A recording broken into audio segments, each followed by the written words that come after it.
दोस्तों, भारत की सबसे पुरानी वर्तमाला जो करोड़ों लोगों को धूल, रेगिस्तान और गर्मी से बचाती है, आज खतरे में है। सुप्रीम कोर्ट का नया आदेश, सरकार की नई परिभाषा और विशेषज्ञों की चेतावनी की 90% अरावली खत्म हो सकती है। आखिर क्या हो रहा है अरावली के साथ? कौन से बचाना चाहता है और कौन से खत्म कर रहा है? पूरा मामला आज मैं आपको खोलकर बताऊंगा। सबसे पहले समझिए कि अरावली क्या है। यह भारत की सबसे पुरानी पर्वतमाला है। गुजरात से लेकर दिल्ली तक 800 किलोमीटर लंबी। यह दिल्ली और एनसीआर को रेगिस्तान बनने से बचाती है।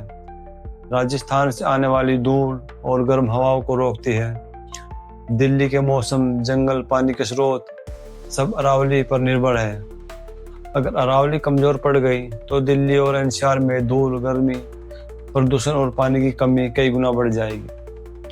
2025 में पर्यावरण मंत्रालय ने एक नई परिभाषा जारी की। सिर्फ वही पहाड़ी अरावली मानी जाएगी जिसकी लंबाई 100 मीटर से ज्यादा हो और ढलान 3 डिग्री से ज्यादा। सुनने में ठीक लगता है, लेकिन असली खेल यह है क्योंकि अरावली पुरानी, घिसी हुई और नीची पहाड़ियां हैं। इसलिए नई परिभाषा में 70 से 90% अरावली पहाड़ अरावली माने नहीं जाएंगे। यहीं से विवाद शुरू हुआ। सुप्रीम कोर्ट ने सरकार की इस नई परिभाषा को मंजूरी दे दी। इसके बाद कई पहाड़ियां अब कानूनी तौर पर अरावली नहीं मानी जाएंगी। ऐसे क्षेत्रों में खनन, पत्थर कटाई, रिजॉर्ट और फार्म हाउस होने का रास्ता खुल गया। संरक्षण वाले जंगल भी कागज से हट सकते हैं। यही फैसला है जिसे लेकर पूरा विवाद बढ़ा। पर्यावरण विशेषज्ञों ने कहा, यह भारत की सबसे पुरानी पर्वतमाला को खत्म करने का आदेश है। यदि अरावली कटी तो दिल्ली रेगिस्तान बन जाएगी। कई रिपोर्ट में कहा गया कि अरावली की वजह से एनसीआर में हवा रुकती है। यहाँ से ही कई नदियां और झीलों को पानी मिलता है।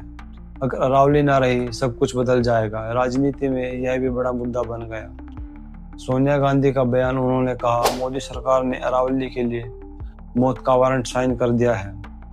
इस बयान ने इस मुद्दे को राष्ट्रीय बहस बना दिया।